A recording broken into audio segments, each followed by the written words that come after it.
Hi there, and welcome into a brand new week on Celebrity Salute, dedicated to the men and women who serve our country in active duty, our veterans and their families. We're here for you. God bless you. We love you. On each episode, we look for people and stories with some connection to these heroes. I am Randy Miller. Hey, welcome back to the National Defense. It's Randy Miller, and we're so happy to have Martha MacCallum here with us. Martha, of course, from Fox News, is incredible with her political coverage, along with Brett Baer, and she joins us here on the National Defense. Martha, how are you doing? I'm doing great, Randy. Thanks for having me. Yeah, you've been a little busy here lately, huh? So thanks for taking the time. It's been, I was talking to someone the other day about this. It feels like an understatement to call it a busy news cycle because we've been in those before, but it's not frequent that we have a assassination attempt and a president stepping down from the nomination process all in the span of 10 days. So it's really been extraordinary. And throwing some COVID there too, right? Exactly. Yeah, I mean, that's incredible. This has got to be, for you as a journalist, this is going to be a pretty exciting time. I mean, I can't, like you said, you can't imagine a week like you've had, right? Absolutely. I mean, we got that stunning news. I was watching the top of the Butler rally at home on that Saturday evening, and then went out with my husband and my phone started blowing up that there'd been an attempt on President Trump's life and that he was bleeding from the side of his face. It was just, a shocking phone call. And, you think about everything that has transpired since then, because then we went to Milwaukee to the Republican convention, which I think by all accounts was considered to be a very successful convention. It was super energetic. There was a lot of positive momentum around it. The speeches were good. The programming was good. I think that the GOP felt really strong coming out of that convention. And yet there was always this lingering doubt about whether or not the other side of the ticket was going to stay in place. And when you watch what has happened to the current president, Joe Biden, over really the past year, at every juncture, when there have been odd moments and pauses and freeze ups and difficulty finding words, it was always pushed back on by the White House, that anyone who reported that was off the mark, was, making things up, cheap fakes, all of that.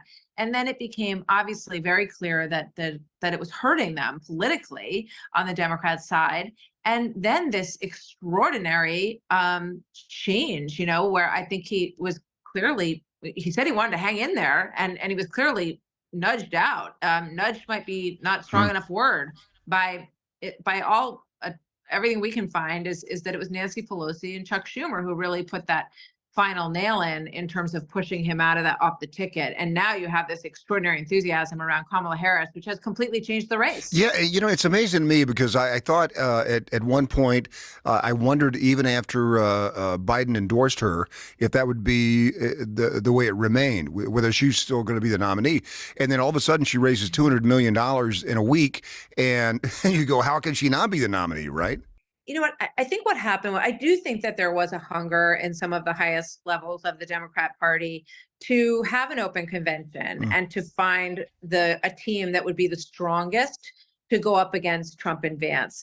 But I think from everyone that I've spoken to behind the scenes, that the window just was too short, and that the idea that you could move over the sitting vice president when the president says he's not going to run, it just felt like too big of a bridge to cross, that it felt wrong, I think, on a lot of levels. And certainly it would have felt wrong to Kamala Harris. I think when you're vice president, one of the most important roles that you play is the person who is there to step in if the president steps down. And I think that for all those reasons, and I also think that she has probably positively surprised them with what she's been able to do in fundraising and those early speeches so far, in her ability to grab some real mo, which is the big, that's the factor that everybody's looking for. I think Trump had a lot of Mo coming out of that RNC convention, and I think Harris has it now. So this is going to be a real battle. So we're talking to Martha MacCallum here from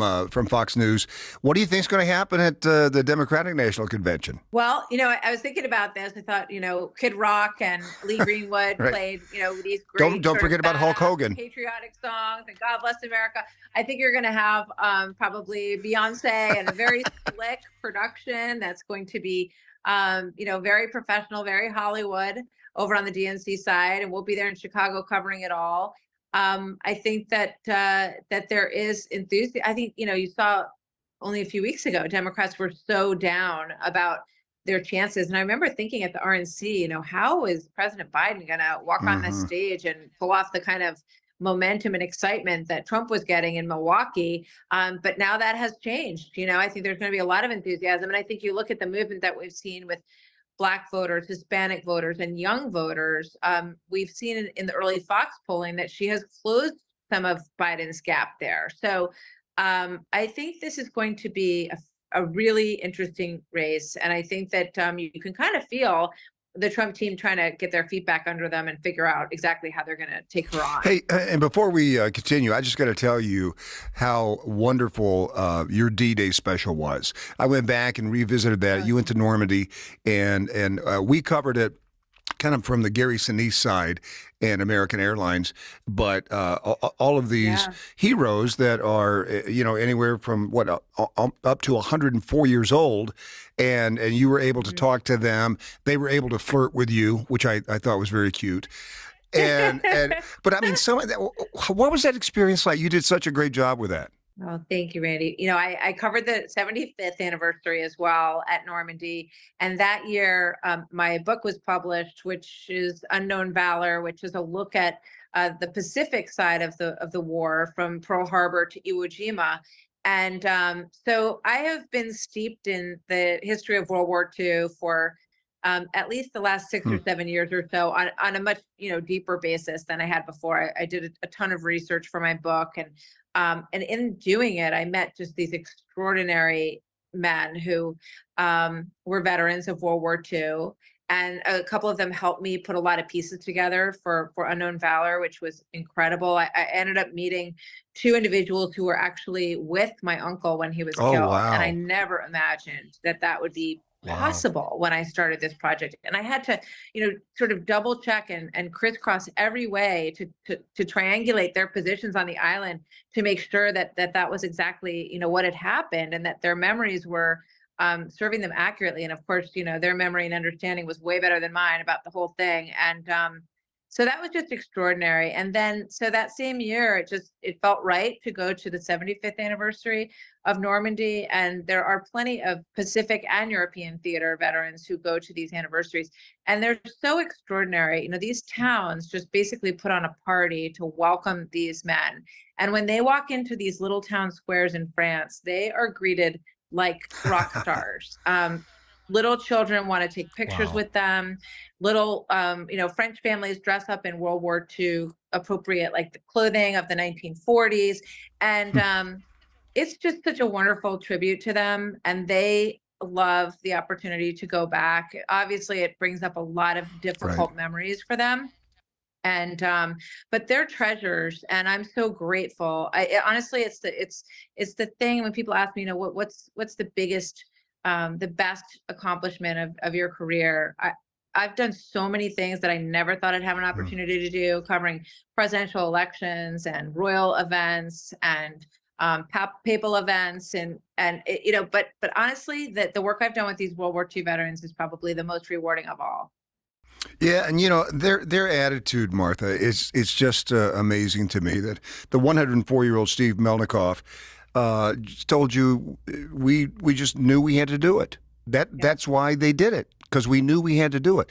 You think about if we had that attitude now, where we might be as a country, because they didn't ask any questions. They just said, "That's our job. We're going to go do it." And we did it. 5,720 casualties on the first day. It's just, I don't think enough people understand. Well, I think that's why, and I thought this was extraordinary too. There were so many World War II veterans that I met over the course of this work whose families told me that their dad or their grandfather had never spoken about the war until they hit around their late 80s or even 90. And then suddenly, and this is a common situation, they started talking. And it's as if they wanted people to remember that they understood that if they didn't tell the story, there wasn't going to be anyone else around who could. And they wanted to make sure that people understood it. And what you're pointing to that is such an incredible quality is the humility of these men. They're, I just think that today's culture is so different. People love to take credit for things. They love to pat themselves on the back, say, look at this amazing thing that I did. These guys, oh, it wasn't me. I'm not a hero. The guys that didn't come home are the heroes. All I did was my job, and then they went back home. And in most cases, they went back to jobs at, Bethlehem Steel and the Right. Boston Railroad as conductors, everyday blue collar, hardworking jobs. And they provided for their families and they didn't, ask anyone to pat them on the back, but they did it because they love their country and because they couldn't imagine doing anything else. And in fact, men who weren't able to go for whatever reason, and there weren't a lot of them, they felt guilty that they Right. weren't there. Yeah. No one Exactly. wanted to be a 20-year-old guy, 19-year-old guy walking around their hometown when this was going on because they felt that they weren't serving their country and other people were. Or woman or a woman. I mean, everybody was involved. Absolutely. Absolutely. I met a woman, I talked to a woman in Normandy who said that when after Pearl Harbor, she said, I just went down to the Greyhound bus station. I said, get me on the bus. I want to go be a Rosie the Riveter, essentially. I don't know if she said that phrase, but that's what she was going to do. She said, I want to help build planes. I don't have any money for a bus ticket. And the bus driver said, don't worry about it. Come on, get on. So she got on the bus and rode across the country and got herself a job with a bunch of other young women because she said, I just couldn't do nothing. I had to Oh, do that's cool. something. I mean, that kind of, I don't know if we're going to see that kind of spirit again, but no, that was a fantastic and a great, just a great special by you. And I would encourage everybody to go back and watch that because it was just so good. Are we going to have a debate in September? Well, originally there was a debate planned for September 10th on ABC between President Biden and President Trump. So I think we will. I hope that one will happen. We've also proposed a Fox debate on or around Mm-hmm. September 17th that we hope both sides will want to take part in as well. I think that given this tight turnaround, Americans really deserve at least Right. two opportunities to watch these two candidates debate. And we would love to give them an opportunity to do that. And I think for Brett and me, we look at these forums as a Mm-hmm. moderator, as just someone who poses the questions and then we kind of get out of the way, and let them talk. So we would love to do that. We think it would be illuminating for the American public. And I hope that there are at least two, Yeah.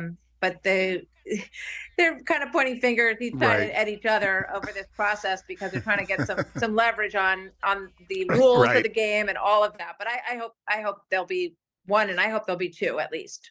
Yeah, and I think you guys do such a great job as moderators, and you keep things like you said balanced. And it's something that we try to do on this program on a regular basis because we're a non-political show, and we have everybody on from, I mean, Nora O'Donnell comes on. We just say that the Right. the most important thing to us, we don't care about your politics. We just want you to support the troops, and that at the end of the day, we can all agree to do that, don't you think? Absolutely. I couldn't agree more. And I think that's the spirit that we need across this country. And I hope I hope that we can get back to some of the values and patriotism that we saw Absolutely. around those men in World War II, because we have an amazing country and we have to believe in that. We have to understand it too. We have to understand our politics. We have to understand the Yep. history of the country. And I hope people take opportunities to do just Have that you with their ever kids. been intimidated to interview someone? Well, I'll say this. It's always intimidating to sit down with the president of the United States. Well, yeah. The office, to be in the Whoever White it House, is, yeah. sit down and do, you think you're all ready, you've got your stuff, you got your questions, you've done your homework and all of that, but there's an aura when you're in the White House but that's okay, because I think I like it when I get a little nervous about an interview, because it gets you, it's like being in a game, right? You want to make sure that you have Right.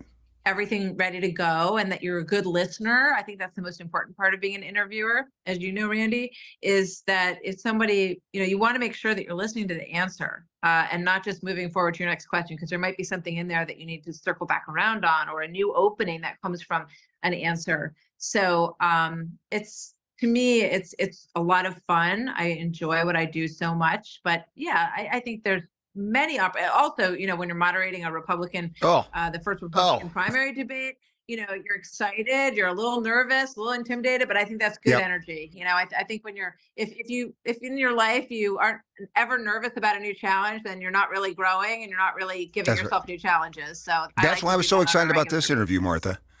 I was so excited about it. You're so good. Thank you so much for taking the time. Best of luck at the DNC. Love to have you back. I'd love to have you back on sometime. Thank you for having me. Anytime, Randy. Thank you so much. Thank you. We'll be right back here in the National Defense. You've been listening to Celebrity Salute. Celebrity Salute is produced by Brainstorm Media and distributed by National Defense Network, with host Randy Miller and executive produced by Nate Herron. Be sure to visit us at nationaldefensenetwork.com. This podcast is available on Apple Podcasts, Spotify, Google, or wherever you get your podcasts. You can also say, Alexa, play the National Defense Network podcast.